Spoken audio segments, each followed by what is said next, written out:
جی السلام علیکم، دیکھ بھال کے سفر میں آپ کو خوش آمدید کہتے ہیں۔ آج آپ سے ہم ایک ایسی حقیقت شیئر کرنے لگے ہیں کہ میرے پاس ایک دوست بیٹھے ہیں، آپ ان کو خود بھی دیکھ سکتے ہیں کہ کس طریقے سے ان کی حالت ہے۔ اب ہمارے ملک میں یہ المیہ شروع ہو گیا ہے کہ رکشے والے ہوں یا عام پبلک ہو کہ وہ امیروں کے ہاتھ سے ہاتھ اپنے صاف کرتے تھے، امیروں سے چھینا جھپٹ کرتے تھے، وہ بھی غلط کام ہے۔ مگر اب بے روزگار نابینا افراد جس کے پلے ویسے ہی کچھ نہیں ہوتا، ان سے بھی یہ حرکتیں ہونے لگ گئی ہیں، تو پھر ہم کہتے ہیں کہ ہمارے لیے قدرتی طور پہ یہ مشکلات آ گئی ہیں۔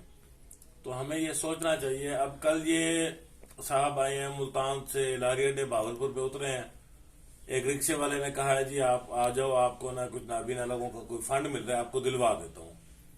مزید آپ یہ سارا معاملہ ان کی زبان سے سنیں، اس کے بعد آپ سے اس کا ریویو شیئر کرتے ہیں۔ اور میں اپیل کروں گا کہ اپنے ڈپارٹمنٹ سے، جو تحفظ کے ڈپارٹمنٹ ہیں ہمارے پاس بھاگلپور میں بھی، اور یہ کہ ایسے اقدامات کے اوپر توجہ کی جائے، خاص طور پہ کوئی نابینا غریب بندہ جس کے پاس پہلے ہی آمدنی نہیں ہوتی، اگر ان کے ساتھ ایسے معاملات ہو جائیں تو وہ بیچارے کہاں جائیں۔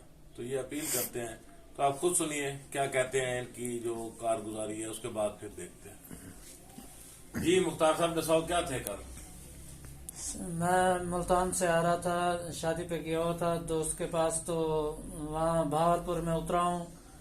اس کے بعد میں نے پوچھا کہ یہاں سنا ہے کہ فنڈ دینے والے ہیں نابینا افراد کو، تو ایک رکشے والے نے کہا آؤ میں تمہیں فنڈ لے کے دیتا ہوں۔ انہوں نے مجھے ساتھ بٹھایا اور فرید گیٹ پہ آئے۔ میرا سامان بھی، کپڑے 2 سوٹ تھے، ایک چادر تھی اوپر اوڑھنے والی، اور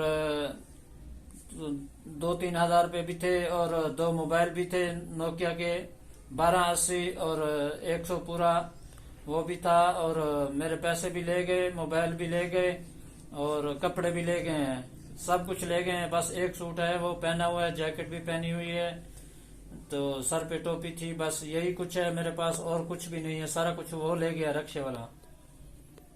تو اب یہ جو صورتحال ہے کہ رکشے والے نے کہا جی یہاں سے فنڈ مل رہا ہے، فرید گیٹ پہ اب مختلف جگہوں پہ کیمرے بھی لگے ہوئے ہیں، تو میں ہمارے تحفظ والے جو جتنے محکمے ہیں ان سے اپیل کروں گا کہ خاص طور سے ایسے افراد کے لیے جو غریب ہیں یا معذور ہیں، کوئی تھوڑی سی ہماری مشینری اس طریقے سے ایکٹیو ہو کہ اگر کوئی ایسا معاملہ ہو جاتا ہے تو انہیں کچھ ایسا عمل کیا جائے جس سے دوبارہ وہ یہ حرکت کرنے کے بارے میں نہ سوچیں۔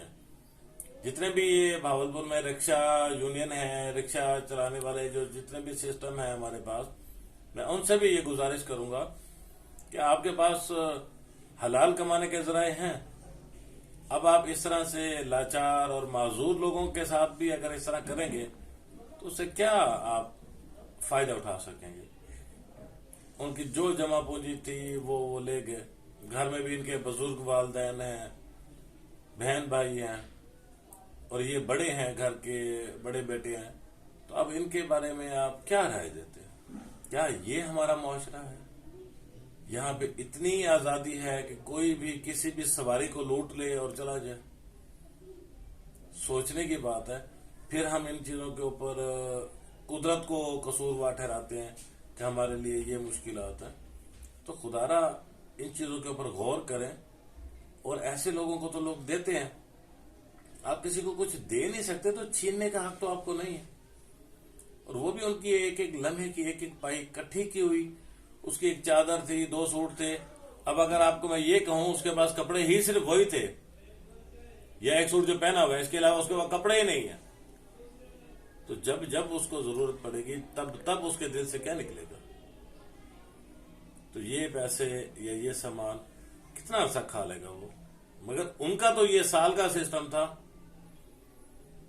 تو ہم یہی چیز آپ کے توسط سے لوگوں کو بتانا چاہتے ہیں کہ دیکھ بھال ایسی چیزوں کے اوپر بہت زیادہ مزاحمت کرتی ہے کہ معذور افراد یا غریب افراد کی حق تلفی ہو یا ان کے ساتھ لوٹ مار ہو۔ میں امید کروں گا کہ ہمارے اندر اتنا احساس ضرور ہے کہ ہم اس بات کو شیئر کریں تاکہ زیادہ سے زیادہ لوگ الرٹ ہو جائیں اور ایسے افراد کی جو ہے وہ تذلیل نہ کریں. اگر اس کے بارے میں آپ کو کوئی معلومات مل جائے تو آپ یہ نمبر پہ مجھے بتا دیجیے گا تاکہ ہم ان کا سامان تک پہنچوا سکیں. 0321683191 دیکھ بھال چٹرم بہاولپور نیر وکیل ولی چکی پنجاب پاکستان. تو ہم اپیل کریں گے کہ احساس رکھنے والے لوگ اس پہ ضرور ایکشن میں آئیں گے اور ان کو ان کا حق دلوائیں گے. بہت شکریہ.